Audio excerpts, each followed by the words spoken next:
병원 병실에서는 약품 냄새와 함께 형언할 수 없이 씁쓸한, 어쩌면 죽음 그 자체의 냄새가 났다.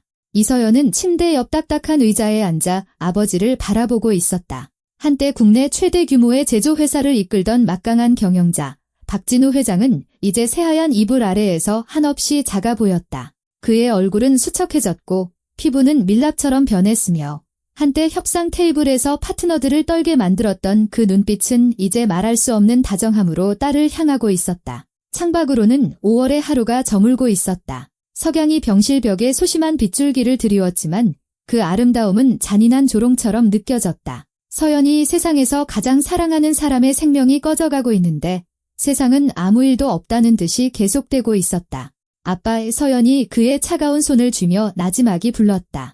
지금은 아무 말도 하지 마세요.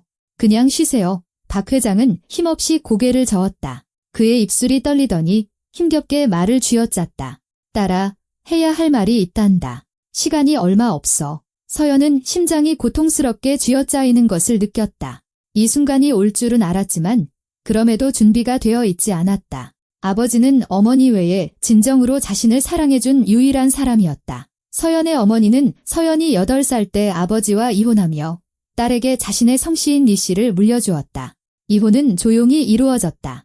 아버지는 주말마다 딸을 만났다. 서연은 16살까지 다른 도시에서 어머니와 함께 살았다. 아버지는 그들에게 계속해서 넉넉한 생활비를 지원했다. 그러던 어느 날 어머니가 뇌졸중으로 쓰러졌고 끝내 세상을 떠났다. 그때부터 박 회장은 딸에게 부모의 역할을 모두 해주었다.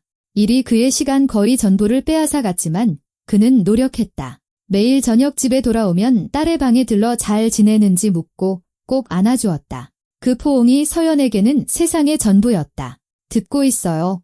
아빠와 그녀는 눈물을 참으려 애쓰며 속삭였다. 박 회장은 폐 속으로 공기를 들이마셨다. 한마디 한마디가 그에게는 힘겨워 보였다.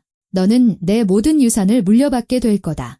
회사, 돈, 부동산, 전부. 서연은 고개를 끄덕였다. 예상했던 일이었다. 다른 상속인은 없었다. 아버지의 친척들은 오래전에 멀어졌다. 친구들은 그가 병에 걸리자 가짜였다는 것이 드러났다. 이제 둘만 남았다. 하지만 아버지가 말을 이었고 그의 눈빛은 마치 마지막으로 예전의 힘이 타오르는 듯 날카로워졌다. 한 가지 조건이 있다. 유언장에 명시되어 있어. 너는 정확히 1년 동안 청소부로 일해야 한다. 내 회사에서. 서연은 얼어붙었다. 자신이 제대로 들었는지 확신할 수 없었다. 약 때문에 헛소리를 하시는 걸까? 하지만 아버지의 눈은 맑고 단호하게 그녀를 바라보고 있었다. 네, 아빠, 이해가 안 돼요. 1년. 박 회장이 반복했고 그의 손가락이 힘없이 그녀의 손을 쥐었다. 12개월 평범한 청소부로. 내 어머니 성인 이서연으로 말이다. 아무도 내가 누군지 알아서는 안 돼. 만약 거절하거나 버티지 못하면 모든 것은 자선재단으로 넘어간다. 예외는 없어. 서연은 입을 열었지만 할 말을 찾지 못했다. 청소부라니. 명문대를 졸업한 그녀, 이서연이 평생을 부유하게 살아온 그녀가 바닥을 닦아야 한다니. 이건 터무니없는 잔인한 농담처럼 들렸다. 하지만 왜요? 그녀가 마침내 숨을 내쉬며 물었다. 아빠, 이건 말도 안 돼요. 제가 왜 그래야 하죠? 박 회장은 눈을 감았다. 그의 얼굴에 슬프면서도 동시에 결의에 찬 미소의 그림자가 스쳤다. 너는 평범한 사람들이 어떻게 사는지 한 번도 몰랐기 때문이란다. 내 회사에서 일하는 사람들, 최저 임금을 받으며 매달 10원짜리 하나까지 세어가며 사는 사람들, 일자리를 잃을까 두려워하는 사람들, 밥 한 끼를 위해 굴욕을 참는 사람들 말이다. 너는 똑똑하고 착하지만 그들의 세상을 이해하지 못해. 그리고 그 이해 없이는 진정한 리더가 될 수 없단다. 서연은 침묵했다. 속에서는 분노와 서운함, 이해할 수 없는 감정들이 들끓었다. 하지만 동시에 이것이 아버지에게 얼마나 중요한지 알 수 있었다. 그의 얼굴은 몸의 쇠약함에도 불구하고 결의로 빛나고 있었다. 그는 이 결정을 오랫동안 고심한 것이 분명했다. 너는 알게 될 거다. 누가 진정으로 정직한지. 박 회장이 속삭였다. 누가 비겁한 놈인지, 누가 신뢰할 만한 사람이고 누가 배신자인지. 이것이 너의 진정한 대학이 될 게다. 너는 가면을 쓰지 않은 사람들을 보게 될 거야. 그들은 내가 누군지 모를 테니까. 그리고 너는 약하고 보호받지 못하고 보이지 않는 존재가 된다는 것이 무엇을 의미하는지 이해하게 될 거다. 그는 힘을 모으기 위해 잠시 말을 멈췄다. 서연은 눈물이 눈을 태우는 것을 느꼈다. 나는 이 회사를 세웠다. 아버지가 간신히 들릴 듯한 목소리로 말을 이었다. 그리고 나는 일자리를 만들고 사람들에게 기회를 줬다는 것을 항상 자랑스러워했다.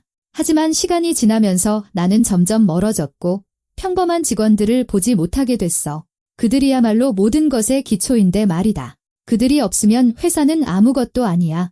나는 내가 이걸 이해하길 바란다. 제국을 이끌기 전에 너는 가장 눈에 띄지 않고 가장 취약한 사람들이 겪는 것을 통과해야만 해. 서연은 고개를 끄덕였다. 눈물은 결국 터져나와 뺨을 타고 흘러내렸다. 그녀는 아버지의 논리를 이해했지만 그것은 너무나 두렵고 믿을 수 없을 만큼 힘든 일이었다. 1년간의 굴욕, 힘든 노동, 그녀가 익숙하지 않은 삶. 과연 버텨낼 수 있을까? 알겠어요. 그녀가 눈물을 닦으며 잠긴 목소리로 말했다. 알겠어요, 아빠. 그렇게 할게요. 약속해요. 박 회장은 며칠 만에 처음으로 미소를 지었다. 그의 손이 그녀의 손 안에서 힘이 풀렸다. 마치 영혼을 짓누르던 거대한 짐을 내려놓은 것 같았다. 내 똑똑한 딸, 그가 숨을 내쉬었다. 내가 해낼 줄 알았어. 너는 내가 생각하는 것보다 강하단다. 그리고 이 1년이 너를 더욱 강하게 만들어줄 거야. 서연은 그에게 몸을 숙여 아프게 할까 봐 조심스럽게 안았다. 박 회장은 어릴 때처럼 그녀의 머리를 쓰다듬었다. 사랑한다. 내 딸아, 그가 속삭였다. 그리고 나는 널 자랑스러워할 거다. 언제나. 3일 후, 박진우 회장은 세상을 떠났다. 고통 없이 조용히 잠든 채로. 서연은 마지막 숨을 거둘 때까지 그의 손을 잡고 곁을 지켰다. 장례는 가장 가까운 사람들만 모여 조촐하게 치러졌다. 서연은 관 옆에 서서 텅 빈 공허함을 느꼈다. 그녀가 알던 세상이 무너져 내렸다. 앞으로는 제대로 상상조차 할 수 없는 1년간의 시련이 기다리고 있었다. 일주일이 안개 속처럼 지나갔다. 변호사가 유언장을 낭독했다. 모든 것이 아버지가 말한 그대로였다. JW테크에서 1년간 청소부로 근무. 그렇지 않으면 모든 재산은 자선재단으로 넘어간다. 어떠한 허점도 예외도 없었다. 조건은 철옹성처럼 명시되어 있었다. 아버지의 변호사들이 그렇게 조치해 둔 것이었다. 회사의 고문 변호사, 날카로운 눈빛을 가진 마르고 나이든 남자가 공식적인 절차가 끝난 후 서연에게 봉투를 건넸다. 회장님께서 이걸 직접 전해달라고 하셨습니다. 그가 엄격하게 말했다. 그리고 이 말씀도 전하라고 하셨습니다. 만약 기간이 끝나기 전에 당신의 정체를 밝히면 조건은 이행되지 않은 것으로 간주됩니다. 서연은 떨리는 손가락으로 봉투를 받았다. 안에는 떨리는 필체로 쓴 짧은 편지가 들어 있었다. 딸아, 두려워하지 마라. 이건 벌이 아니라 선물이다. 너는 너를 영원히 바꿔놓을 것을 보게 될 거다. 너는 인간의 존엄성이 얼마나 값진 것인지 알게 될 거다. 너는 사람에 대한 존중 없이는 돈이 아무것도 아니라는 것을 깨닫게 될 거다. 내 아빠가. 서연은 눈물을 감추며 편지를 다시 접었다. 선물이라. 참 좋은 선물이다. 바닥을 닦고 굴욕을 견디는 것.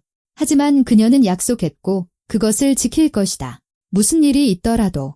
월요일 아침, 서연은 사무실 근처에 얻은 작은 원룸의 거울 앞에 섰다. 그녀는 아무도 그녀가 사는 곳을 모르게 하고 만약의 경우 동료들에게 보여줄 수 있도록 일부러 이 집을 계약했다. 이것도 시련의 일부였다. 하지만 주말에는 가끔 아버지의 집에서 지낼 생각이었다. 생활비는 충분했다.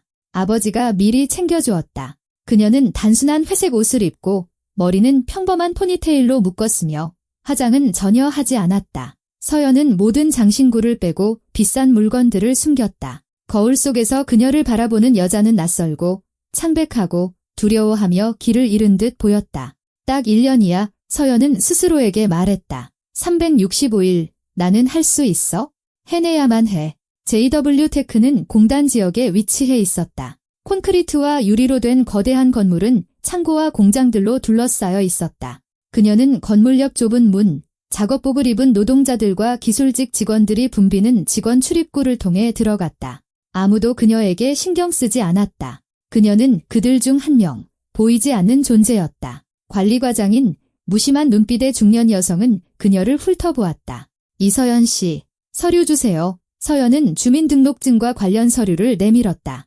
어머니의 성씨는 아무런 의심도 불러일으키지 않았다. 박 회장과의 관계는 몇 년 전 부모님의 이혼으로 가려져 있었다. 경력 없고 학력도 고졸이네요.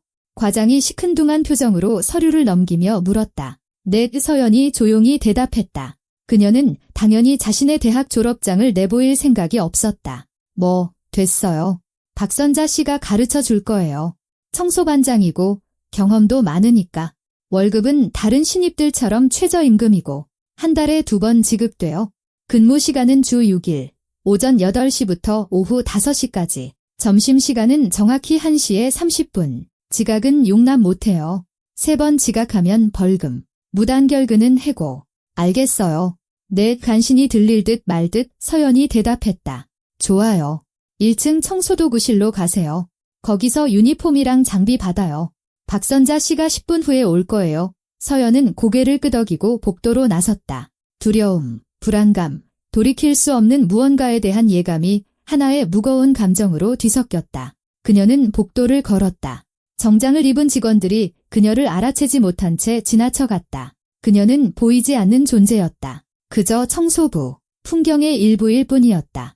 청소도구실은 천장 아래 좁은 창문이 달린 작은 방이었다. 락스 냄새, 낡은 걸레 냄새, 그리고 퀴퀴한 냄새가 났다. 선반에는 양동이, 대걸레, 세제가 담긴 병들이 놓여 있었다. 서연은 빛바랜 회색 작업복을 입었다. 어깨는 크고 소매는 짧았다. 하지만 선택의 여지가 없었다. 몇 분 후 문이 활짝 열리며 친절하고 상냥해 보이는 나이든 여자가 들어왔다. 눈가의 주름은 오랜 세월의 고된 노동을 말해주었지만 눈빛은 따뜻했다. 새로 왔나 봐. 나는 박선자예요. 같이 일하게 됐네. 서연은 고개를 끄덕이고 자신을 소개했다. 박선자는 미소 지었지만 그녀의 눈에는 경계심이 읽혔다. 자, 서연 씨, 이제 내가 뭘 어떻게 해야 하는지 보여줄게. 일은 많고 시간은 항상 부족해. 제일 중요한 건 나서지 말고 조용히 일하고 높은 사람들 눈에 띄지 않는 거야. 그 사람들은 청소부가 너무 눈에 띄는 걸 안 좋아하거든. 알겠어. 알겠습니다. 서연이 조용히 대답했다.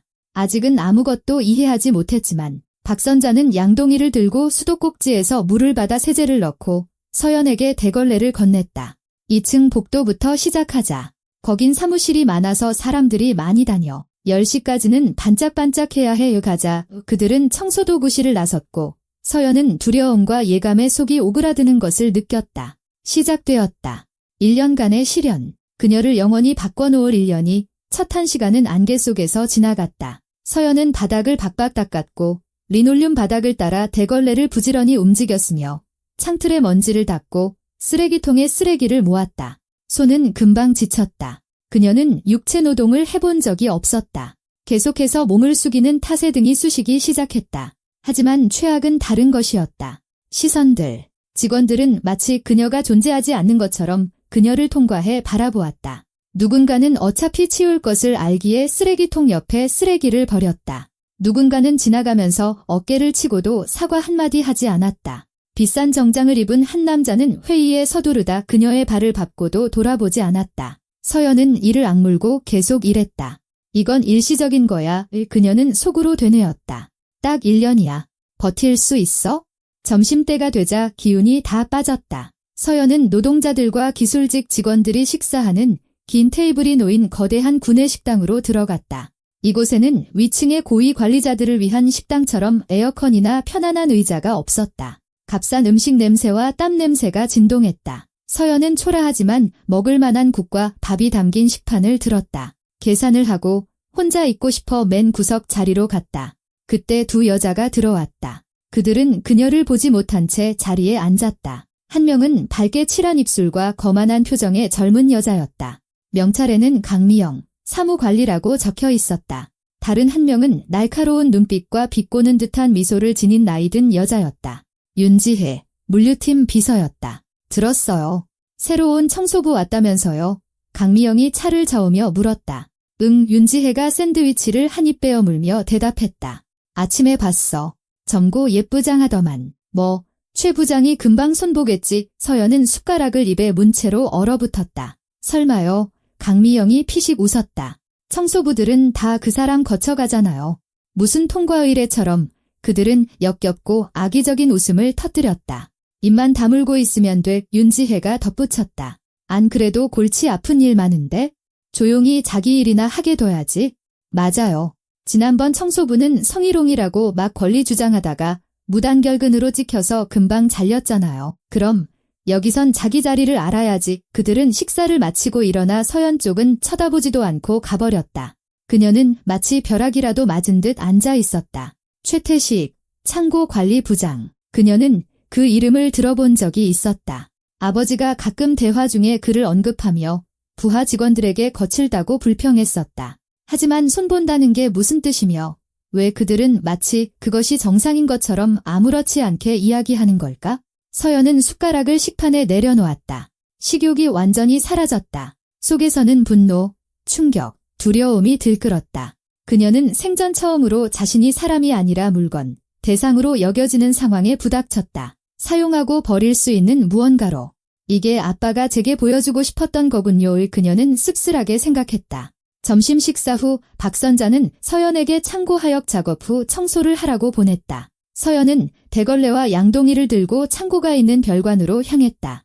건물은 낡고 음침했다. 긴 복도, 희미한 등, 상자와 팔레트가 쌓인 천장까지 닿는 선반들, 먼지, 기계 기름, 그리고 퀴퀴한 냄새가 났다. 서연은 거대한 홀로 들어가 바닥을 닦기 시작했다. 신발 자국, 쏟아진 기름, 쓰레기 등 더러운 것이 많았다. 그녀는 강미영과 윤지혜의 말을 생각하지 않으려 애쓰며 묵묵히 일했다. 하지만 두려움은 가시지 않았다. 10분도 채 지나지 않아 그녀는 무거운 발소리를 들었다. 돌아보았다. 그녀 앞에는 어깨가 넓고 거친 얼굴에 뻔뻔한 눈빛과 자신만만한 미소를 띤 중년 남자가 서 있었다. 명찰에는 최태식, 창고관리부장이라고 적혀 있었다. 어이, 신입이군. 그가 서연을 머리부터 발끝까지 마치 상품을 평가하듯 훑어보며 말했다. 예쁘장하네. 이름이 뭐야? 서연은 속이 오그라드는 것을 느꼈다. 이서연입니다. 그녀는 평정을 유지하려 애쓰며 대답했다. 서연이라 최 부장이 마치 이름을 맛보는 것처럼 되뇌었다. 이름 예쁘네.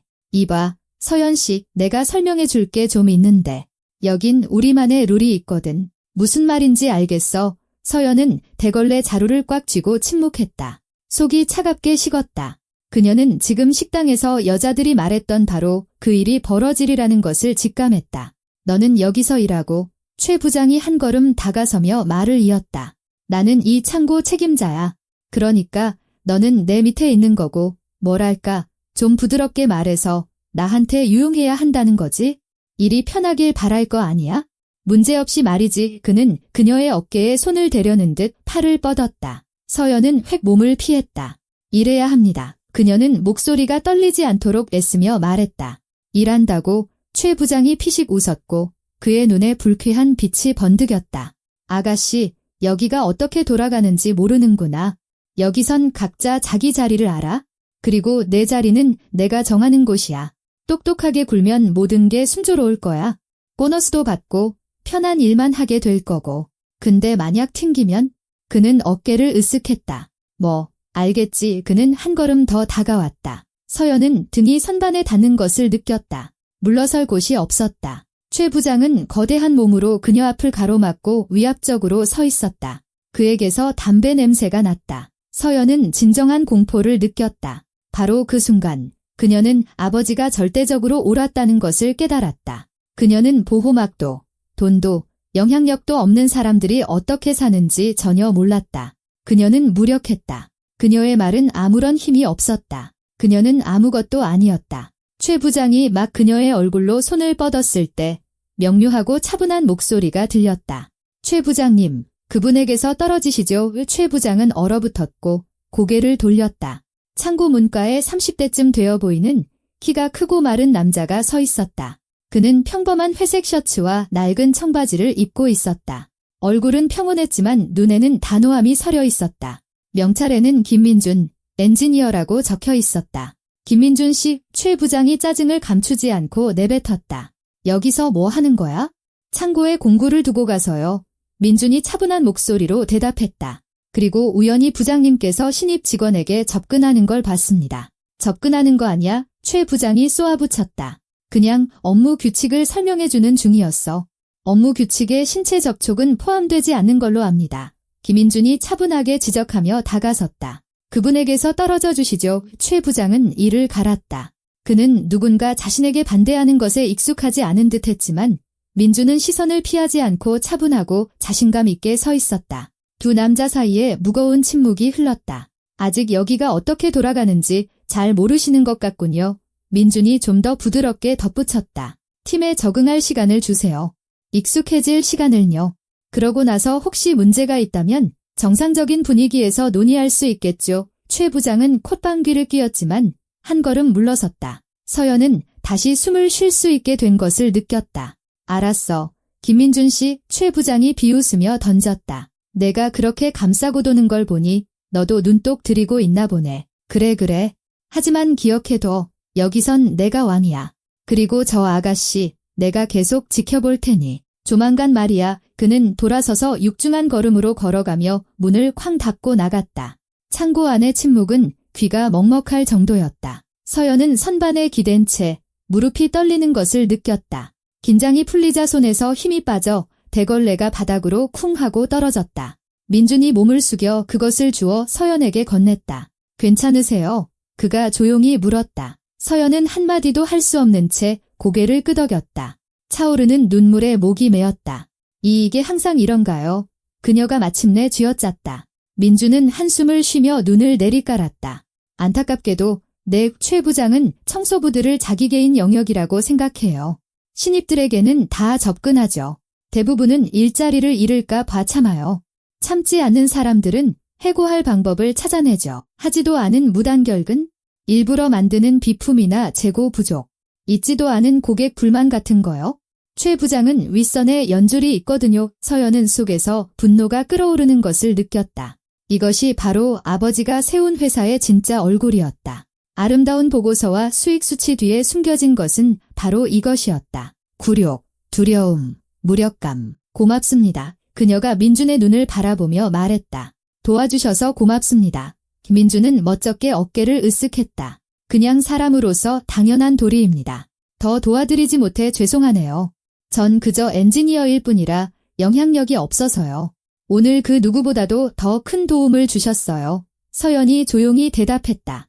민준은 수줍게 약간 슬픈 듯이 미소 지었다. 그 미소에는 어딘가 마음을 끄는 구석이 있었다. 성함이 어떻게 되세요? 그가 물었다. 이서연입니다. 김민준입니다. 만나서 반갑습니다. 그는 손을 내밀었다. 서연은 그 손을 잡았다. 민준의 손은 따뜻하고 부드러웠다. 최 부장 때문에 또 문제가 생기면 민준이 말했다. 다른 사람들 곁에 있도록 노력하세요. 목격자가 있을 때는 잘 안 건드리거든요. 그리고 그와 단둘이 남지 않도록 조심하세요. 서연이 고개를 끄덕였다. 노력할게요. 민준은 무언가 더 말하고 싶은 듯 잠시 머뭇거리다가 그냥 고개를 끄덕이고 떠났다. 서연은 그의 뒷모습을 바라보며 기묘한 감사함을 느꼈다. 그녀가 떨어진 이 차갑고 잔인한 세상에 그저 도와준 사람이 있었다. 계산 없이, 요구 없이 그녀는 대걸레를 집어들고 일을 계속했지만 이제 가슴속에는 작은 희망의 불씨가 타오르고 있었다. 저녁에 서연은 완전히 지친 채로 원룸에 돌아왔다. 온몸이 쑤시고 손은 화끈거리고 등은 욱신거렸다. 그녀는 옷도 갈아입지 않은 채 침대에 쓰러져 천장을 바라보았다. 청소부로서의 첫날은 악몽이었다. 그녀가 예상조차 하지 못했던 굴욕, 마치 가구의 일부인 양 그녀를 꿰뚫어보는 시선들, 최 부장의 위협, 식당에서 청소부를 소모품처럼 이야기하던 그 두 여자의 대화. 그들은 어떻게 살아갈까? 서연은 생각했다. 여기서 몇 년씩 일하는 사람들, 매일같이 이걸 어떻게 견딜까? 그녀는 하루 종일 인내심 있게 바닥 닦는 법, 먼지 터는 법, 장비 다루는 법을 가르쳐 주었던 친절하고 지친 여성, 박선자 씨를 떠올렸다. 박선자 씨는 한 번도 불평하지 않았고 일의 고됨에 대해 한마디도 하지 않은 채 그저 묵묵히 위엄을 지키며 자신의 일을 했다. 서연은 민준을 생각했다. 그 역시 이 시스템에 굴하지 않은 정직하고 품위 있는 다른 세계의 사람처럼 보였다. 그의 사연은 무엇일까? 왜 그렇게 유능해 보이는 사람이 평범한 엔지니어로 일하고 있을까? 그녀는 그런 생각들을 안고 잠이 들었고 무겁고 불안한 잠 속으로 빠져들었다. 둘째 날 아침, 서연은 힘겹게 일어났다. 온몸의 근육이 두들겨 맞은 것처럼 아팠다. 그녀는 간신히 샤워기까지 가서 굳은 몸을 풀기 위해 뜨거운 물줄기 아래 서 있었다. 그리고는 똑같은 회색 옷을 입고 비틀거리며 출근했다. 박선자 씨가 동정 어린 눈빛으로 청소도구실에서 그녀를 맞았다. 온몸이 쑤시지 그녀가 이해한다는 듯 물었다. 네, 서연이 솔직하게 인정했다. 익숙해질 거야. 한 2주 지나면 몸이 적응할걸. 중요한 건 그만두지 않는 거야. 대부분 첫 며칠 만에 도망가거든. 서연은 씁쓸하게 웃었다. 도망칠 수는 없었다. 1년은 유언의 조건이었다. 하지만 박선자 씨는 그걸 몰랐다. 오늘은 3층 사무실을 청소할 거야. 박선자 씨가 말했다. 창고보다는 조용해. 물론 거기 사람들은 거만하지만 넌 그냥 조용히 일하고 대화에 끼어들지 마. 그들은 3층으로 올라갔다. 이곳에는 중간관리직, 영업팀, 마케팅팀, 회계팀 사무실이 있었다. 밝은 사무실, 편안한 가구, 에어컨. 서연과 박선자 씨가 일하는 곳과는 완전히 다른 세상이었다. 그들은 복도부터 시작했다. 서연은 바닥을 닦고 박선자 씨는 유리창을 닦았다. 직원들이 사무실을 드나들며 이야기하고 웃었다. 아무도 청소부들에게 신경 쓰지 않았다. 그때 사무실에서 바로 어제 식당에서 청소부들을 험담하던 사무관리 담당 강미영 씨가 나왔다. 그녀는 서류 뭉치를 들고 전화 통화를 하고 있었다. 서연 옆을 지나가면서 그녀는 방금 마신 커피가 담긴 빈 컵을 막 닦은 바닥에 무심코 던졌다. 서연은 얼어붙었다. 컵이 굴러가며 갈색 자국을 남겼다. 강미영은 돌아보지도 않았다. 계속 걸어가며 수화기에 대고 어떤 회의에 대해 제잘거렸다. 박선자 씨가 말없이 다가와 컵을 줍고 바닥을 닦았다. 그녀의 얼굴은 평온했지만 눈에는 익숙한, 오래된, 끊임없는 굴욕에서 비롯된 고통이 스쳤다. 항상 이런가요? 서연이 조용히 물었다. 항상 그래. 박선자 씨도 조용히 대답했다. 그 사람들은 우리를 사람으로 안 봐. 그냥 환경의 일부일 뿐이지. 대걸레나 양동이처럼. 서연은 미간을 찌푸렸다. 속에서 분노가 들끓었지만 그녀는 아무것도 할 수 없었다. 아직 그녀는 그저 청소부 이서연일 뿐이었다. 아무것도 아닌 존재. 점심때가 되자 그들은 3층을 마쳤다. 서연은 다시 구내식당으로 가서 같은 구석 자리에 앉아 똑같은 값싼 점심을 먹었다. 옆에 박선자 씨가 앉았다. 잘 버티고 있네. 그녀가 칭찬하듯 말했다. 신입들은 대부분 둘째 날이면 울거나 소란을 피우는데 소란 피워봤자 무슨 소용이 있겠어요. 서연이 지친 목소리로 대답했다. 바로 그거야. 그냥 자기 일하고 무례함에 신경 쓰지 않으면 돼. 시간이 지나면 무뎌져. 하지만 이건 옳지 않아요. 서연이 참지 못하고 말했다. 사람들이 서로에게 이렇게 대하면 안 되죠. 박선자 씨는 슬픈 미소로 그녀를 바라보았다. 아가씨, 이상적인 세상에서는 그렇지. 하지만 우린 이상적인 세상에 살고 있지 않아. 우리는 한쪽은 권력을 가졌고 다른 쪽은 갖지 못한 곳에 살고 있어. 그리고 권력을 가진 자들은 자기들 마음대로 하지. 서연은 반박하고 싶었지만 침묵했다. 박선자 씨의 말이 옳았기 때문이다. 그리고 아버지는 그녀가 이것을 직접 꾸밈 없이 자신의 몸으로 깨닫기를 원했다. 점심 후 그들은 실험실로 보내져 바닥을 닦고 쓰레기를 버리게 되었다. 실험실은 건물의 별관에 있었다. 여기서는 엔지니어와 기술자들이 새로운 장비를 개발하고 있었다. 서연은 기기, 컴퓨터, 회로도가 놓인 책상들로 가득 찬 넓은 공간으로 들어갔다. 책상 중 하나에 김민준 씨가 앉아 있었다. 그는 일에 너무 몰두한 나머지 그들이 들어온 것조차 눈치채지 못했다. 서연은 소리를 내지 않으려 애쓰며 바닥을 닦기 시작했지만 호기심이 이겼다. 그녀는 몰래 민준을 훔쳐보았다. 그는 모니터의 회로도를 확인하며 무언가를 납땜하고 있었다. 그의 얼굴은 집중되어 있었고 움직임은 정확했다. 그가 자신의 일을 잘 알고 있다는 것이 분명했다. 김민준 씨, 뭐 하는 거야? 날카로운 목소리가 들렸다. 실험실로 50대쯤 되어 보이는 살집이 있고 거만한 표정의 남자가 들어왔다. 명찰에는 황인철, 개발팀장이라고 적혀 있었다. 민준이 고개를 들었다. 새 컨트롤러 회로 보완하고 있습니다. 황 팀장님, 금요일까지 해달라고 하셨잖아요. 그래. 황 팀장이 손을 내저었다. 쓸데없는 짓 하지 말고. 알았어. 기술 명세서대로만 정확히 해. 개선이니 혁신이니 그런 거 하지 말고. 우린 표준이 중요하지. 내 환상이 중요한 게 아니야. 민주는 얼굴을 찌푸렸지만 고개를 끄덕였다. 알겠습니다. 황 팀장은 실험실을 둘러보며 다른 책상 위의 서류들을 들여다보고 혼잣말로 무언가 중얼거리고는 나가버렸다. 민주는 한숨을 쉬고 다시 일에 몰두했다. 서연은 자신도 모르게 그의 시선과 마주쳤다. 민주는 그녀를 알아보고 미소 지었다. 어떻게 지내세요? 최 부장님, 더는 안 괴롭히던가요? 네, 아직은요. 서연이 박선자 씨가 듣지 않도록 주위를 살피며 조용히 대답했다. 다행이네요. 그 사람한테서 멀리 떨어져 있으세요? 노력할게요. 서연은 잠시 머뭇거리다 물었다. 그런데 그건 뭘 하시는 거예요? 민준의 얼굴이 환해졌다. 생산 라인용 전자 컨트롤러를 개발하고 있어요. 포장 공정을 자동화하는 거죠. 보세요. 그가 회로도를 가리켰다. 여기 센서가 제품 크기를 읽으면 컨트롤러가 적합한 포장재를 선택해주는 거예요. 시간도 절약되고 불량률도 줄일 수 있죠. 서연은 넋을 잃고 들었다. 민주는 너무나 열정적으로 이야기해서 그가 자신의 일을 사랑한다는 것이 분명했다. 아까 여기 있던 그분은요. 그녀가 말을 시작했다. 황 팀장님이요. 민준이 얼굴을 찡그렸다. 제 상사예요. 새로운 건 뭐든지 두려워하죠. 어떤 변화든 자기 자리를 위협한다고 생각해서 어떤 아이디어든 싹을 잘라버려요. 하지만 당신의 아이디어가 생산성을 향상시킬 수도 있잖아요. 그럴 수 있죠? 하지만 황 팀장님은 그걸 원하지 않아요. 그는 안정과 평온을 원해요.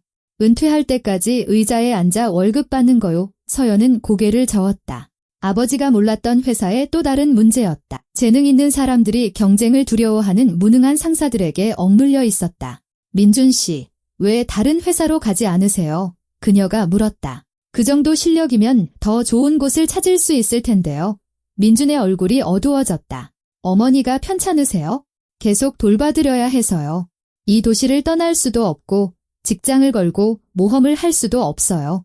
여기는 월급은 적어도 안정적이니까요. 다른 곳은 받아주지 않을 수도 있고 야근이나 출장을 요구할 수도 있고요. 저한테는 맞지 않아요. 서연은 안타까움을 느꼈다. 이 사람이 바로 진정한 영웅이었다. 가까운 사람을 위해 자신의 야망을 희생하는 사람. 돈 때문도 명예 때문도 아닌 그저 그것이 옳기 때문에. 서연아, 가자. 박선자 씨가 복도에서 불렀다. 아직 2층이나 남았어. 죄송해요. 가봐야겠어요. 서연이 민준에게 말했다. 물론이죠. 제 푸념 들어주셔서 고마워요. 그가 미소 지었다. 푸념이 아니라 현실이죠. 서연이 대답하고 실험실을 나섰다. 저녁에 집으로 돌아가면서 서연은 민준을, 아무도 알아주지 않는 그의 재능을, 그의 희생을, 그의 정직함을 생각했다. 그런 사람들은 드물었다. 그리고 황 팀장 같은 무능한 자들이 위에 앉아있는 동안 그들이 그늘에 머무는 것은 불공평했다. 무언가 해야 해. 서연은 결심했다. 1년이 끝나고 내가 회사의 주인이 되면 모든 것을 바꿀 거야. 하지만 아직 나는 그저 보고 기억하는 청소부일 뿐이야. 이 집에 와서 그녀는 노트를 꺼내 기록하기 시작했다. 이름들, 사실들, 불공평한 일들. 이틀 동안 본 모든 것을. 최태식 부장은 청소부들을 성희롱한다. 황인철 팀장은 재능 있는 직원들을 억누른다. 강미영 씨는 부하 직원에게 갑질한다. 등등. 이 노트는 때가 되면 그녀의 무기가 될 것이다. 하지만 지금 그녀는 아무것도 아니었고 이 길을 끝까지 가야만 했다. 그녀는 납처럼 무거운 피로가 몰려오는 것을 느끼며 잠자리에 들었다. 하지만 마음속에는 결의가 타오르고 있었다. 그녀는 해낼 것이다. 그녀는 버텨낼 것이다. 아버지의 명예를 위해, 회사의 미래를 위해, 그리고 민준이나 박선자 씨처럼 더 나은 대우를 받을 자격이 있는 사람들을 위해. 1년은 이제 막 시작되었다. 한 달이 지났다. 30일간의 고된 노동, 굴욕, 그리고 발견. 서연은 하루가 끝날 때쯤 등이 아프지 않도록 대걸레를 잡는 법을 배웠다. 직원들의 주의를 끌지 않고 지나가는, 보이지 않는 존재가 되는 법을 배웠다. 소리치고 싶을 때 침묵하는 법을 배웠다. 하지만 가장 중요한 것은 그녀가 보는 법을 배웠다는 것이다. 이전에는 성공적인 회사의 아름다운 외관 뒤에 가려져 있던 것을 보는 법을. 매일매일 불공정함의 새로운 측면이 드러났다. 여기서 15년 동안 일한 청소부 아주머니는 신입과 똑같은 월급을 받고 있었다. 그녀가 임금 인상을 요청하자 다른 곳을 알아보라는 대답이 돌아왔다. 지게차 운전기사 아저씨는 야간 근무를 했지만 초과 근무 수당은 지급되지 않았다. 상사들은 자발적인 것이라고 말했다. 구내식당 조리사는 예산이 삭감되고 배식량은 늘어났기 때문에 식자재를 아껴야 했다. 서연은 모든 것을 노트에 기록했다. 저녁에 원룸에서 그녀는 책상에 앉아 체계적으로 사실들을 기록했다. 이름, 날짜, 구체적인 사례들. 이 노트는 그녀의 개인적인 조사가 되었다. 하지만 밝은 순간들도 있었다. 박선자 씨는 그녀에게 단순한 선배를 넘어 거의 어머니 같은 존재가 되어주었다. 그녀는 서연에게 일뿐만 아니라 평범한 사람들 사이에서 살아가는 법도 가르쳐 주었다. 저기 저 청년 보여? 어느 날 박선자 씨가 젊은 하역 인부를 가리키며 속삭였다. 저 친구 이름이 민수야. 23살인데 벌써 남동생 둘을 부양하고 있어. 2년 전에 부모님이 사고로 돌아가셨거든. 여기서 하루 12시간씩 일하고 끝나면 또 다른 아르바이트를 찾아다녀. 서연은 무거운 상자를 나르는 민수를 보며 가슴이 아려왔다. 주변에 이런 사연이 얼마나 많을까? 위에서는 그들의 이름조차 모르는 사람들이 앉아있는 동안 얼마나 많은 사람들이 생존을 위해 싸우고 있을까? 김민준 씨도 그녀 삶의 일부가 되었다. 그들은 자주 마주쳤다. 서연은 일주일에 3번 실험실을 청소했고 민주는 항상 거기서 자신의 설계도와 회로도에 몰두해 있었다. 점차 그들 사이에 조심스러운 대화가 오갔다. 어머니는 어떠세요? 서연이 책상을 닦으며 물었다. 오늘은 좀 나으세요? 민준이 일에서 눈을 떼지 않고 대답했다. 새 약이 좀 도움이 되는 것 같아요. 물론 엄청 비싸지만요. 월급의 절반이 약값으로 나가요. 의사 선생님은 뭐라고 하세요? 수술이 필요하다고 해요. 근데 수술비가 평생 모아도 안 될 만큼 비싸서요. 서연은 무력감을 느끼며 침묵했다. 그녀는 당장이라도 도울 수 있었다. 이 1년이 시작되기 전에 모아둔 돈이 있었다. 하지만 그녀는 자신을 드러낼 수 없었다. 유언의 조건은 엄격했다. 아무도 그녀가 누구인지 알아서는 안 됐다. 대신 그녀는 다른 방식으로 도울 수 있었다. 눈에 띄지 않게. 익명으로. 서연은 조심스럽게 행동하기 시작했다. 가장 먼저 그녀는 회사 자료실을 조사했다. 저녁에 모두가 퇴근했을 때 그녀는 사무실 청소를 한다는 핑계로 남아 서류들을 파헤쳤다. 민준의 과거 개발 보고서들, 황 팀장이 거절하거나 가로챘던 프로젝트들을 찾아냈다. 한 보고서가 특히 그녀의 흥미를 끌었다. 3년 전 민준은 창고 재고 관리 자동화 시스템을 제안했다. 황 팀장은 비현실적이라며 프로젝트를 기각했지만 1년 후 외부 업체에서 3배나 비싼 값에 비슷한 시스템을 도입했고 혁신적인 해결책이라며 보너스를 받았다. 서연은 서류들을 복사한 뒤 익명으로 인사과에 메모와 함께 보냈다. 표절에 주목해 주십시오. 원저작자는 김민준입니다. 일주일 후 회사에 소문이 돌기 시작했다. 인사과 누군가가 관심을 보였다. 조사가 시작되었다. 황 팀장은 초조해하며 부하 직원들에게 날카롭게 굴었다. 서연은 계속해서 바닥을 닦고 쓰레기를 버리며 옆에서 지켜보았다.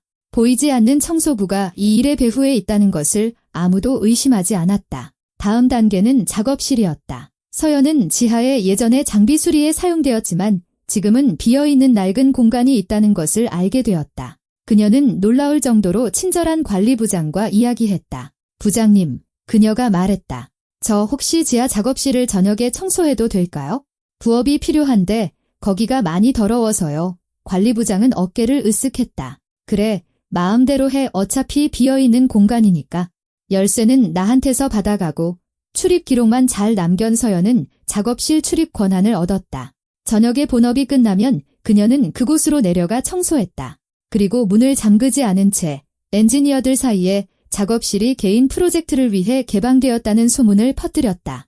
민주는 일주일 후에 그 사실을 알게 되었다. 어느 날 저녁, 서연이 청소를 마칠 때쯤 찾아왔다. 작업실을 쓸 수 있다는 게 정말이에요? 그가 희망에 찬 목소리로 물었다. 네, 서연이 그저 맡은 일을 하고 있을 뿐이라는 듯이 고개를 끄덕였다. 관리부장님이 허락하셨어요. 질서만 잘 지키면 마음껏 사용하라고 하시더라고요. 세상에, 정말 구세주 같네요. 민준에게서 탄성이 터져나왔다. 실험할 공간이 너무 부족했거든요. 집에는 공간이 없고 여기 실험실에서는 황 팀장님이 하나하나 다 감시하니까요. 이제는 공간이 생겼네요. 서연이 미소 지었다. 그 후로 민주는 거의 매일 저녁 작업실에 오기 시작했다. 황 팀장이 승인하지 않았던 자신의 프로젝트들을 진행했다. 서연은 가끔 청결 상태를 확인한다는 핑계로 들렀고 그가 열중해서 회로를 납땜하고 기기를 점검하는 모습을 보았다. 그의 눈은 빛나고 있었다. 어느 날 저녁, 서연이 작업실에서 먼지를 닦고 있을 때 민준이 갑자기 말을 걸었다. 서연 씨, 가끔 제 인생이 막다른 골목 같다는 생각이 들어요. 제 가치를 알아주지 않는 곳에 갇혀 있고 편찮으신 어머니를 돌보느라 어디로 떠날 수도 없고요. 월급날만 기다리며 사는데 아무것도 바꿀 수가 없어요. 서연은 하던 일을 멈추고 그를 바라보았다. 하지만 포기하지 않으시잖아요. 계속 프로젝트를 진행하고 어머니도 돌보시고요. 그게 바로 강인함이죠. 민주는 슬프게 웃었다. 아니면 나약함이겠죠? 강한 사람들은 자신의 삶을 바꾸잖아요. 저는 그저 흘러가는 대로 살 뿐이고요. 아니에요. 서연이 단호하게 말했다. 강한 사람은 경력을 위해 소중한 사람을 버리지 않는 사람이에요. 굴욕을 당해도 품위를 지키는 사람이고요. 아무도 알아주지 않아도 자기 일을 잘 해내는 사람이에요. 민준 씨가 바로 그런 사람이에요. 민주는 놀란 눈으로 그녀를 쳐다보았다. 서연 씨는 좀 특별하네요. 다른 청소부들과는 달라요. 마치 모르겠어요. 다른 사람들보다 더 많은 것을 보는 것처럼 말씀하시네요. 서연은 불안감을 느꼈다. 들키지 않도록 더 조심해야 했다. 그냥 사람들을 관찰하는 걸 좋아해서요. 그녀가 얼버무리며 대답했다. 그리고 생각하는 거요. 그건 드문 일이죠. 민준이 미소 지었다. 대부분의 사람들은 생각하지 않고 그냥 존재하니까요. 그들은 잠시 침묵했다. 침묵은 편안하고 따뜻했다. 서연 씨, 민준이 갑자기 말했다. 제 얘기 들어줘서 고마워요. 그냥 곁에 있어줘서 고마워요. 서연은 심장이 쿵 내려앉는 것을 느꼈다. 그녀는 이 남자와 사랑에 빠지고 있다는 것을 깨달았다. 그의 친절함, 정직함, 재능에. 하지만 그녀는 아무 말도 할 수 없었다. 그들 사이에는 사회적인 것이 아닌 거짓말이라는 심연이 가로놓여 있었다. 그는 그녀가 누구인지 몰랐고 그녀는 마음을 열 수 없었다. 시간이 흘렀다. 두 번째 달, 세 번째 달. 서연은 고된 노동에 익숙해졌다. 손은 거칠어졌고 피부는 예전처럼 부드럽지 않았다. 체중이 줄었고 육체적으로 강해졌다. 하지만 가장 중요한 것은 그녀의 내면이 변했다는 것이다. 이제 그녀는 아래에 있는 사람들의 눈으로 세상을 보았다. 그들의 두려움, 희망, 꿈을 이해했다. 10원짜리 동전 하나의 가치를 알게 되었고 그것이 어떤 노동으로 벌어지는지 이해했다. 강미영 씨가 막 닦은 바닥에 쓰레기를 던질 때 굴욕감을 느꼈고 최태식 부장이 음탕한 시선으로 지나갈 때 공포를 느꼈다. 하지만 그녀는 또한 작은 것에 기뻐하는 법을 배웠다. 박선자 씨의 따뜻한 말 한마디, 민준의 미소, 옷을 깨끗하게 닦아준 것에 대한 어느 노동자의 감사 인사. 동시에 서연은 비밀 활동을 계속했다. 그녀는 인사과에 익명의 쪽지를 넣어 명백한 불공정 사례들을 지적했다. 아는 격리 직원을 통해 민준의 초과 근무를 제대로 처리하여 수당을 받게 하는 방법을 찾아냈다. 구내식당 조리사가 식자재 예산을 증액받도록 조치했다. 이 모든 것은 제3자를 통해 익명의 편지를 통해 조심스럽게 이루어졌다. 아무도 그 배후에 평범한 청소부가 있다는 것을 의심하지 않았다.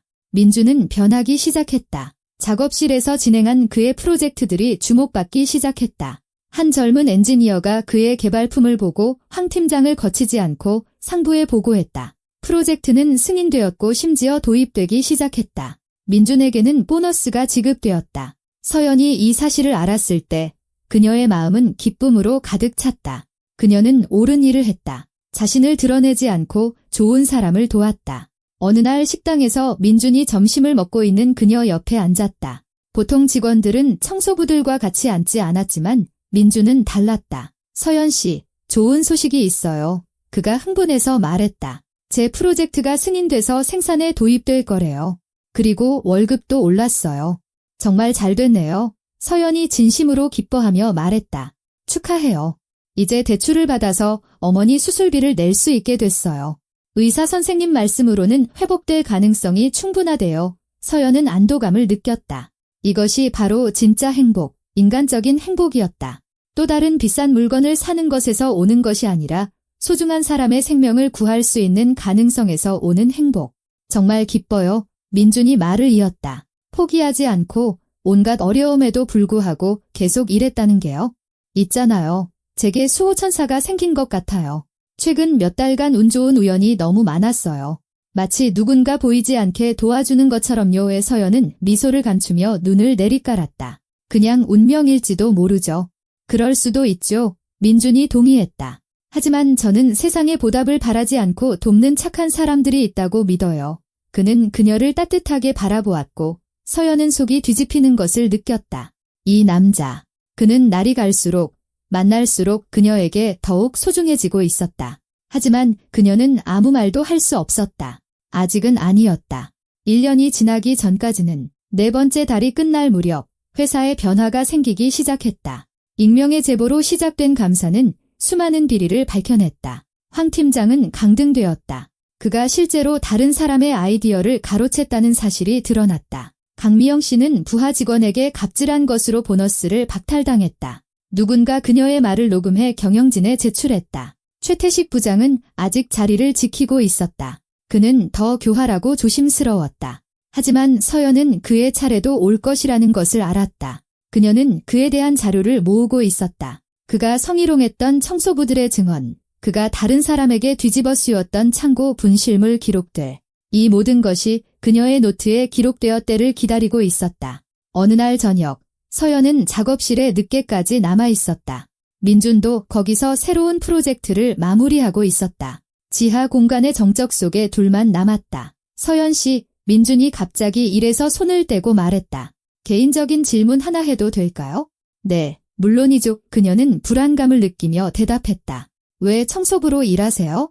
서연 씨는 분명히 교양 있고 똑똑한 분인데 더 좋은 일을 할 수 있었을 텐데요.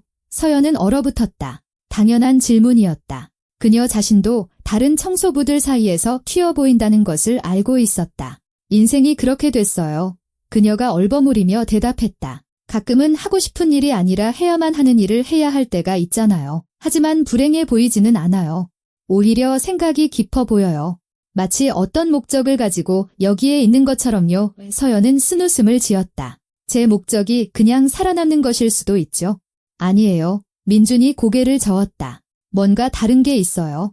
당신이 사람들을 어떻게 보는지, 세세한 것들을 어떻게 알아채는지 아무도 안 본다고 생각할 때 노트에 무언가 적는 것을 봤어요. 서연은 등골이 서늘해졌다. 그가 눈치챘다.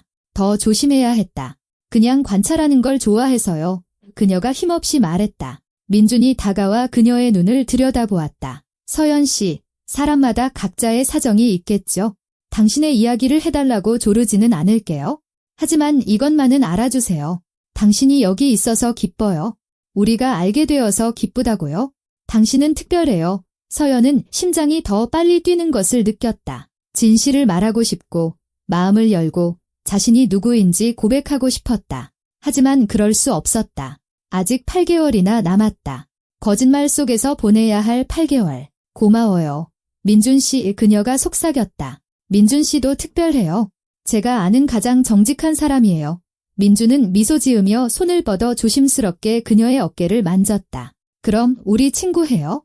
평범한 세상 속 두 특별한 사람으로 서연은 고개를 끄덕였다. 그녀의 내면은 감정의 폭풍으로 갈기갈기 찢어지고 있었다. 그녀는 선을 넘었다는 것을 깨달았다. 자신이 누구인지 모르는 사람과 매일 속이고 있는 사람과 사랑에 빠졌다. 하지만 물러서기엔 너무 늦었다. 1년은 지나야 했고 그녀는 버텨내야만 했다. 설령 그것이 그녀의 마음을 산산조각 낼지라도. 청소부로 일한 지 7번째 달이었다. 서연은 자신의 원룸에서 깨어나 창밖을 보았다. 가을 아침은 흐렸지만 그녀의 마음속은 평온했다. 그녀는 이 삶에 익숙해졌다. 더 나아가 그 안에서 의미를 찾았다. 이 몇 달 동안 서연은 회사에 보이지 않는 천사로 변해 있었다. 그녀는 경영진의 그 누구보다도 직원들에 대해 더 많이 알고 있었다. 누구에게 어떤 문제가 있는지, 누가 도움을 받을 자격이 있고 누가 벌을 받아야 하는지 알았다. 그리고 그녀는 행동했다. 조용히, 체계적으로, 흔적을 남기지 않고. 그녀의 선행 목록은 점점 길어졌다. 그녀는 15년 경력의 청소부 아주머니가 마침내 월급 인상을 받도록 조치했다. 인사과에 그 아주머니가 두 사람 몫의 일을 하고 있다는 계산이 담긴 익명의 편지를 넣었다. 지게차 운전기사 아저씨가 초과 근무 수당을 받도록 도왔다. 자료실에서 그의 출퇴근 기록부를 찾아내어 노동법 위반에 대한 메모와 함께 격리부장 책상 위에 올려놓았다. 보건당국에 익명의 민원을 넣어 구내식당 예산을 증액시키는 데 성공했다. 감사 결과 문제점이 드러났고 경영진은 돈을 지원했다. 하지만 서연이 가장 많은 노력을 기울인 것은 김민준을 돕는 일이었다. 그녀는 그의 비밀 후원자이자 보이지 않는 수호천사가 되었다. 황 팀장이 민준의 또 다른 프로젝트를 막으려 할 때 서연은 그를 우회할 방법을 찾아냈다. 그녀는 서류를 복사하여 경제적 이점에 대한 설득력 있는 계산과 함께 기술 이사에게 직접 전달했다.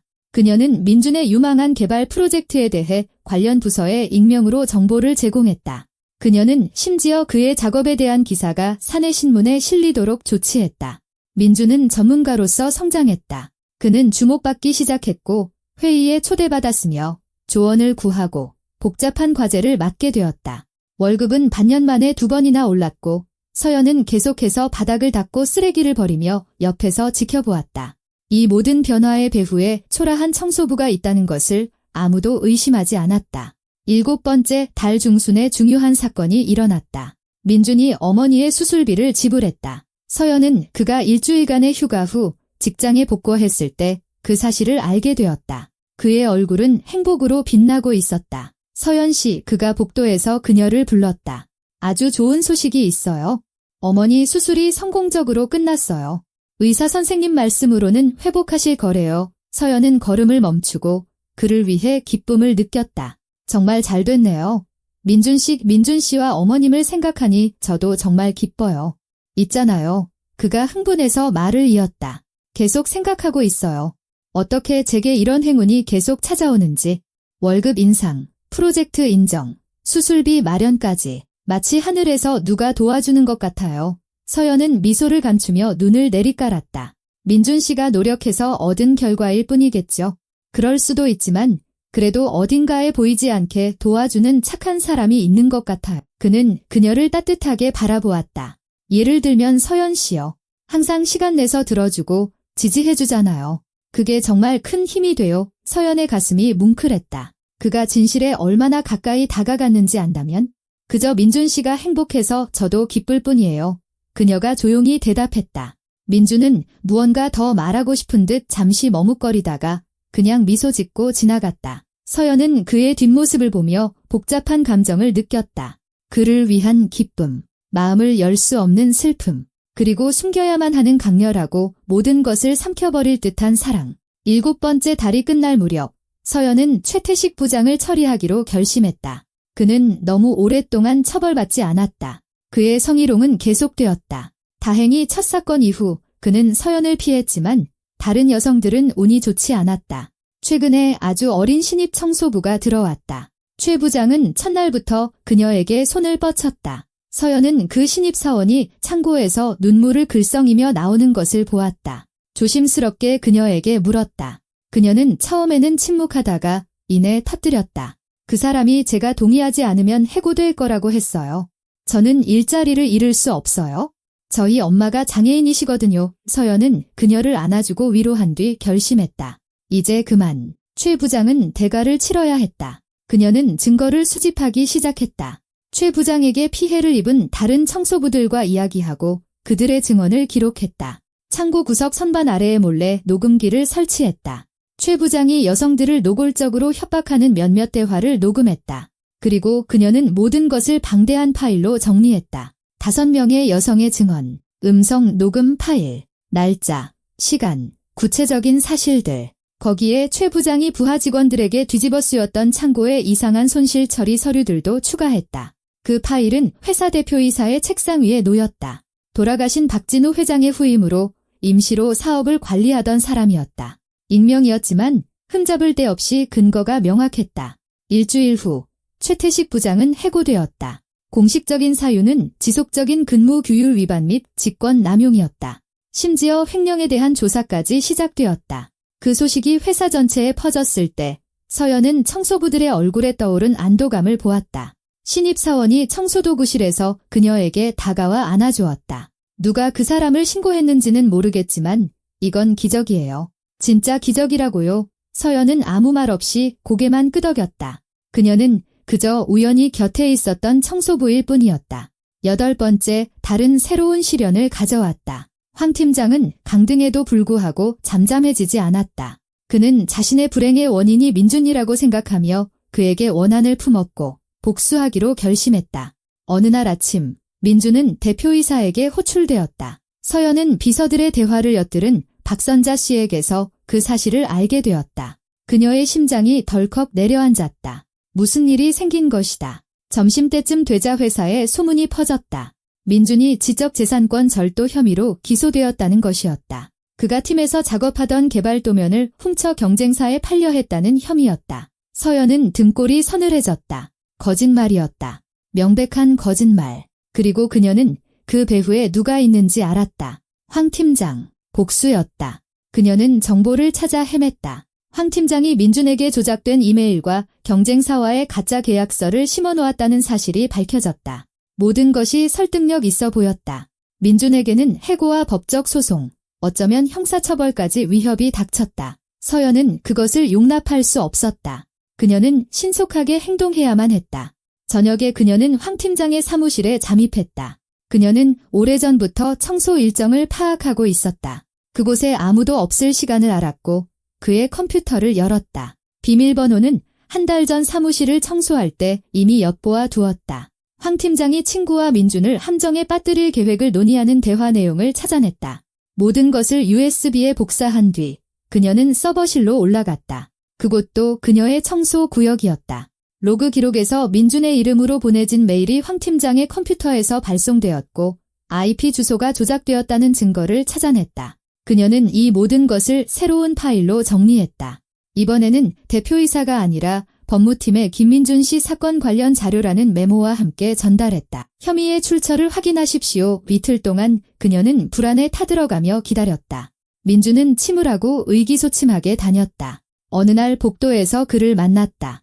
그는 마치 10년은 늙어버린 듯 보였다. 서연 씨, 그가 조용히 말했다. 제가 하지 않은 일로 고소당했어요. 이걸 어떻게 증명해야 할지 모르겠어요. 만약 해고되면 어머니 치료비를 낼 수 없게 돼요. 모든 게 무너질 거예요. 서연은 그의 손을 잡았다. 처음으로 자신에게 이런 행동을 허락했다. 민준 씨, 저를 믿으세요. 진실은 밝혀질 거예요. 민준 씨는 정직한 사람이고 그건 증명될 거예요. 어떻게 그렇게 확신하죠? 그가 씁쓸하게 웃었다. 저는 정의를 믿으니까요. 서연이 단호하게 대답했다. 그리고 좋은 사람들은 고통받아서는 안 된다고 믿으니까요. 민준은 그녀를 다정하게 바라보다가 그녀의 손을 꼭 쥐었다. 고마워요. 저를 지지해주는 사람은 서연 씨뿐이에요. 사흘째 되던 날 조사 결과가 나왔다. 변호사들은 조작을 발견했다. 컴퓨터 전문가들은 위조를 확인했다. 황 팀장은 즉시 해고되었고 그에 대한 법적 절차가 시작되었다. 민준은 완전히 무혐의 처분을 받고 공식적인 사과를 받았다.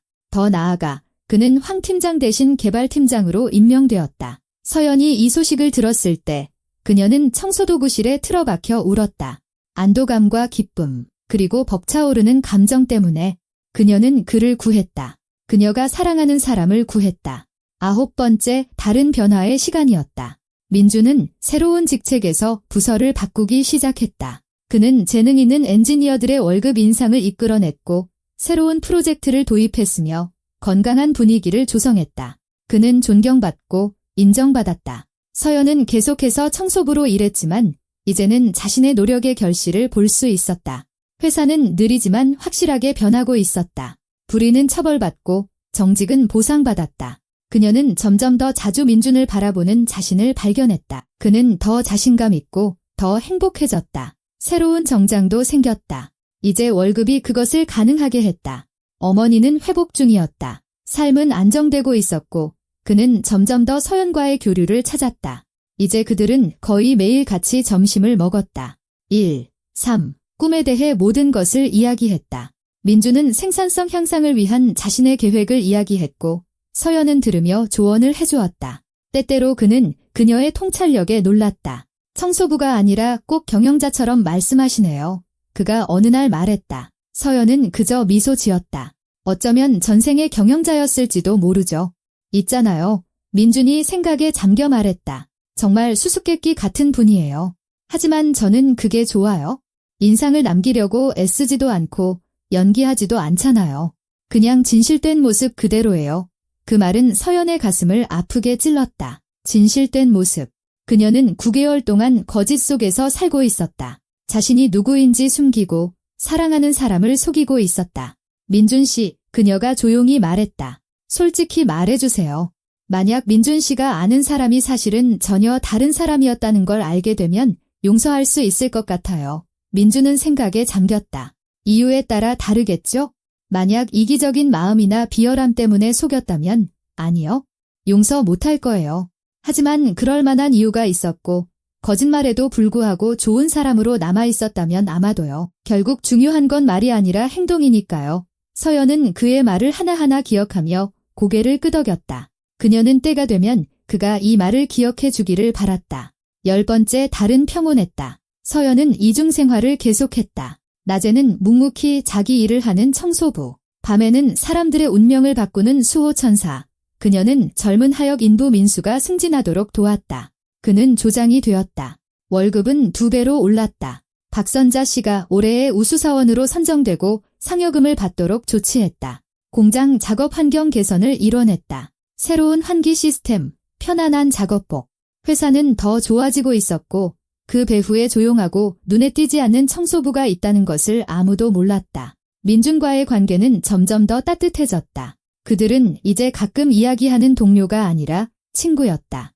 어쩌면 그 이상이었지만 둘 다 고백하기를 두려워했다.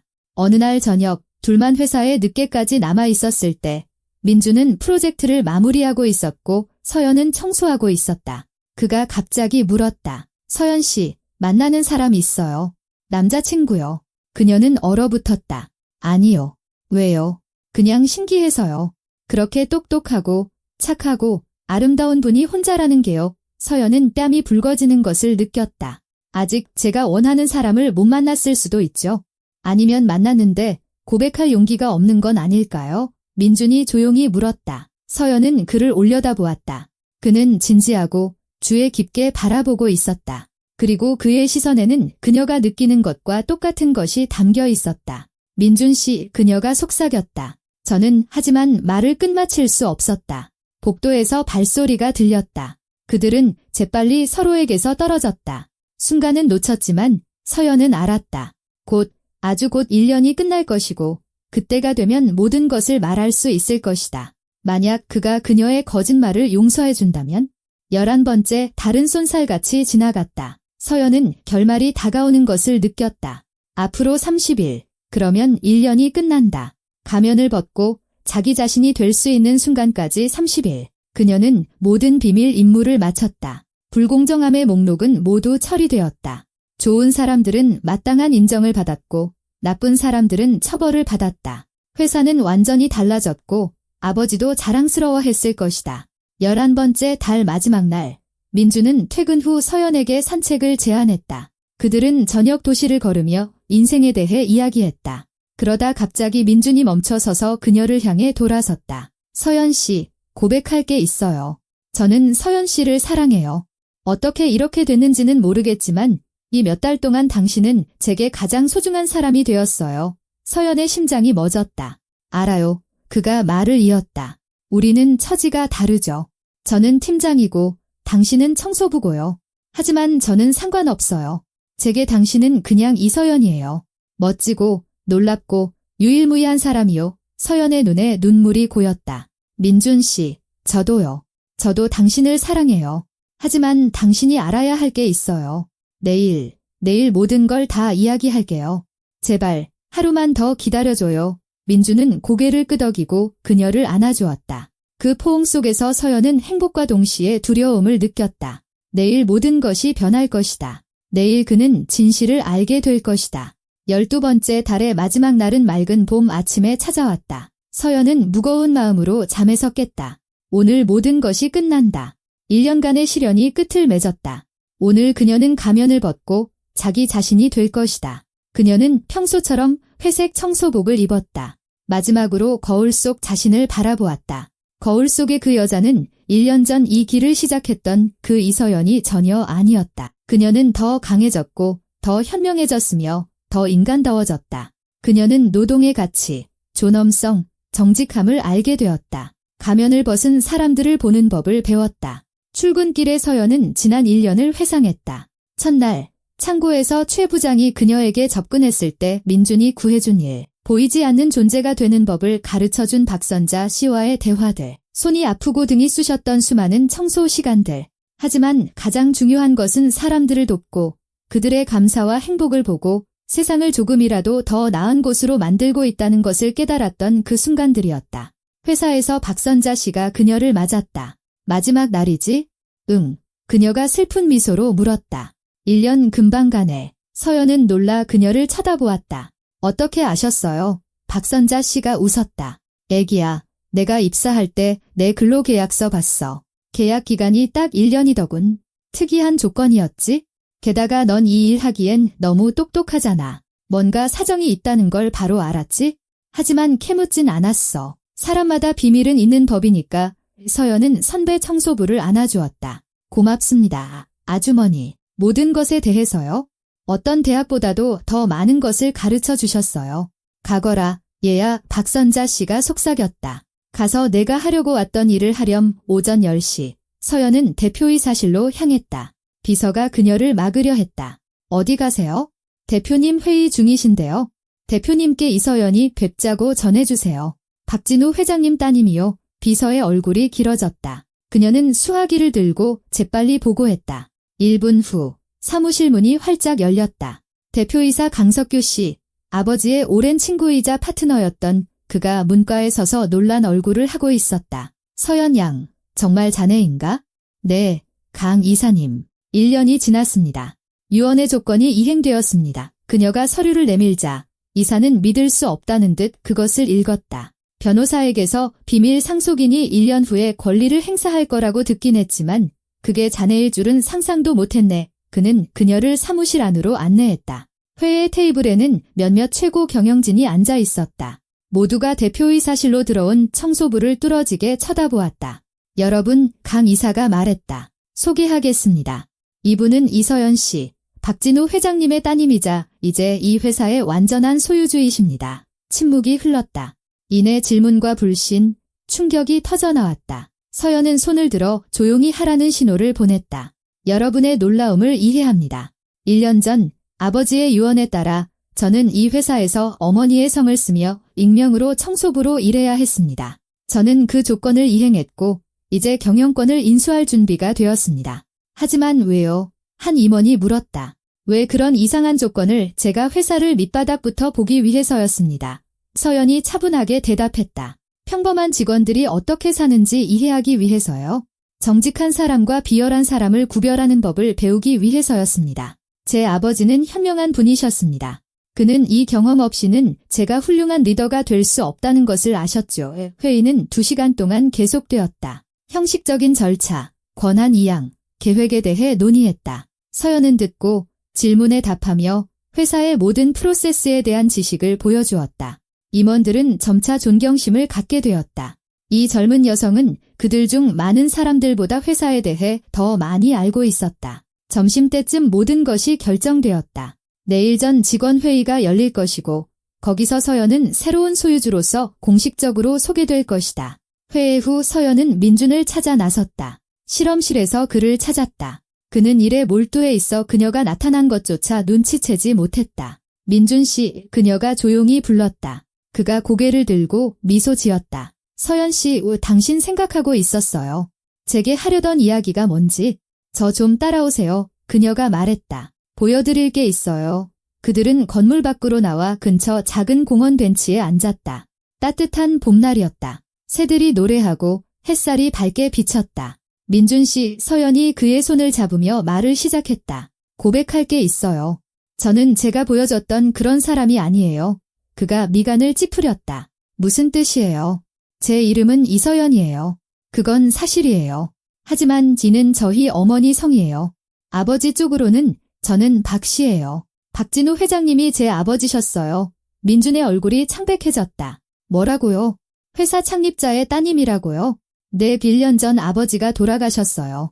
유언에 따라 유산을 상속받으려면 아무도 모르게 제 성으로 1년간 청소부로 일해야 했어요. 그리고 저는 그걸 해냈고요. 민준은 침묵했다. 그의 얼굴은 무표정했지만 눈은 감정의 폭풍을 드러내고 있었다. 그럼 그동안 계속 나를 속인 거예요? 그가 마침내 말했다. 진실을 말할 수 없었어요. 유언의 조건이 엄격했거든요. 하지만 가장 중요한 것에 대해서는 속이지 않았어요. 당신에 대한 제 감정은 진짜예요. 제가 했던 말, 했던 행동, 그건 전부 저였어요. 진짜 저요.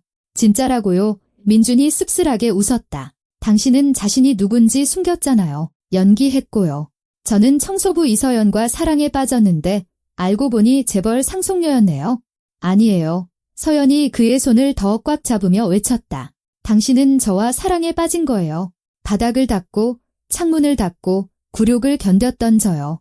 당신의 꿈을 들어주고 당신을 지지했던 저요. 돈, 직위, 그건 전부 겉모습일 뿐이에요. 제 내면은 똑같아요. 민주는 시선을 돌렸다. 시간이 필요해요.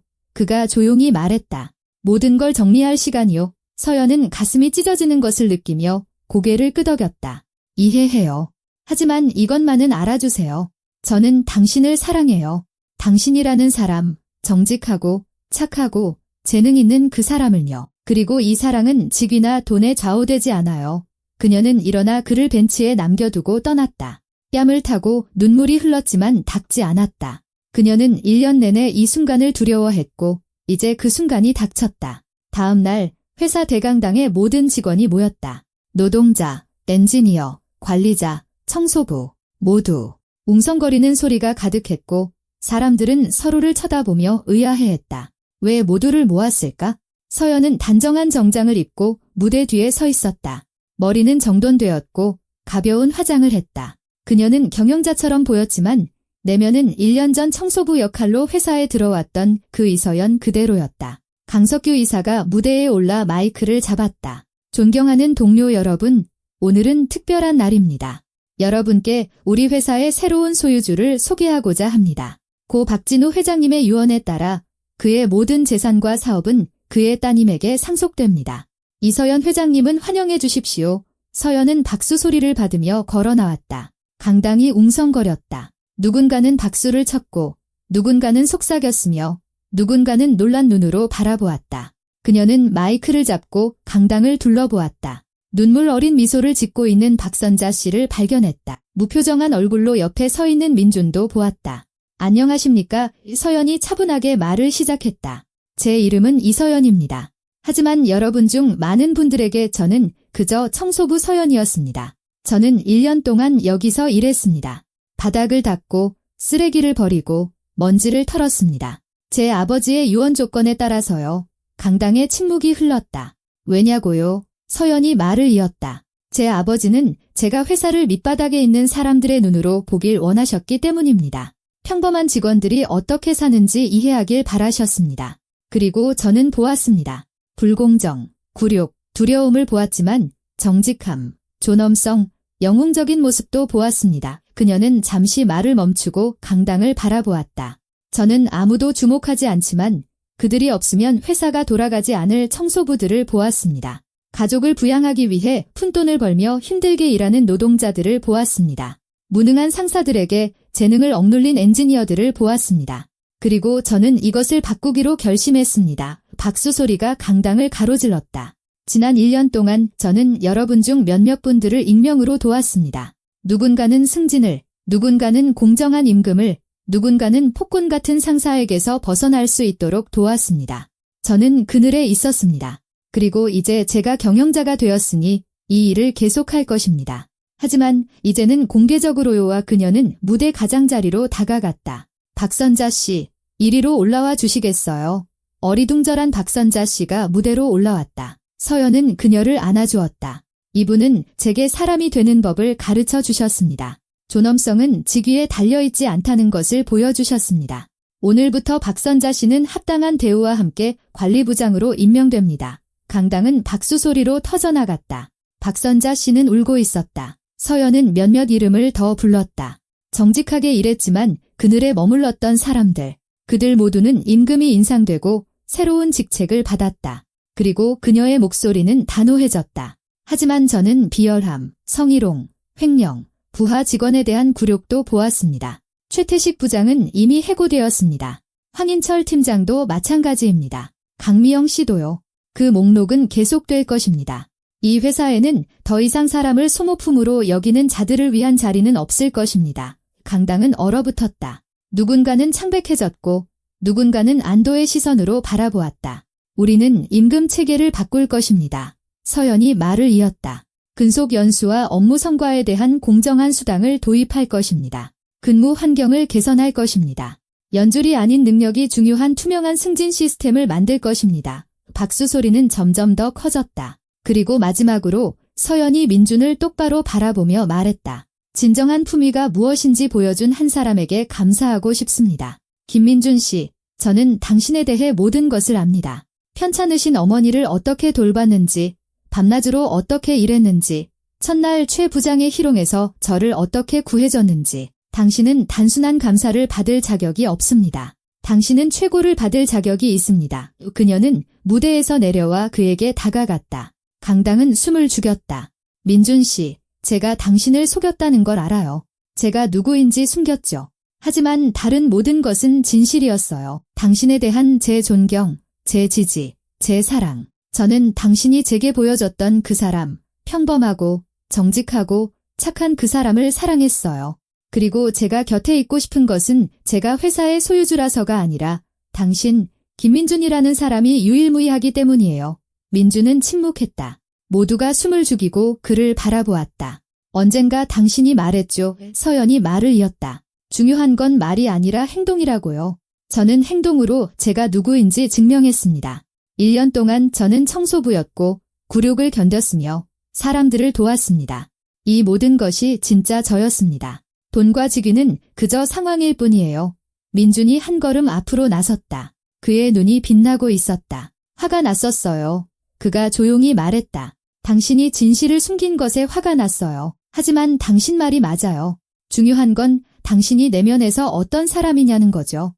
그리고 당신은 제 꿈을 들어주고 저를 믿어주고 제가 도움의 출처를 몰랐을 때조차 제 삶을 더 나은 곳으로 만들어준 바로 그 여자예요. 그는 손을 뻗어 그녀의 뺨을 만졌다. 저는 먼지를 닦던 그 여자를 사랑해요. 작업실에서 저와 함께 앉아있던 그 여자를요. 제가 힘들 때 저를 지지해주던 그 여자를요. 그리고 다른 모든 것은 그저 보너스일 뿐이에요. 서연은 눈물 어린 미소를 지었다. 그는 그녀의 심장 박동을 느낄 수 있을 만큼 그녀를 꼭 안아주었다. 강당은 박수와 환호성으로 터져나갔다. 사람들은 웃고 울고 기뻐했다. 서연과 민준은 중앙에 서서 서로를 안고 있었고 주변 세상은 마치 사라진 것 같았다. 오직 그들 둘만 남았다. 그리고 거짓이라는 시련을 통과하고 더 강해진 사랑이. 저녁 축하 행사가 끝나고 서연과 민준은 공원의 그 벤치에 앉아 있었다. 있잖아요. 민준이 말했다. 이제야 제게 왜 그렇게 행운이 따랐는지 알겠어요. 당신이 도와준 거였군요. 서연은 고개를 끄덕였다. 내 정체를 밝힐 수는 없었지만 도울 수는 있었어요. 당신은 인정을 받을 자격이 있었으니까요. 고마워요. 그가 속삭였다. 모든 것에 대해서요. 저를 믿어준 것, 지지해준 것, 그리고 사랑해준 것까지요. 그들은 손을 잡고 석양을 바라보며 앉아 있었다. 1년간의 시련이 끝났다. 앞에는 새로운 삶이 있었다. 서연은 아버지의 유언을 이행했다. 그녀는 굴욕, 고통, 거짓말을 겪었다. 하지만 그녀는 또한 지혜, 힘, 그리고 사랑을 얻었다. 그녀는 훌륭한 리더이자 훌륭한 사람이 되었고 곁에는 이 모든 것을 의미 있게 만들어주는 그가 있었다.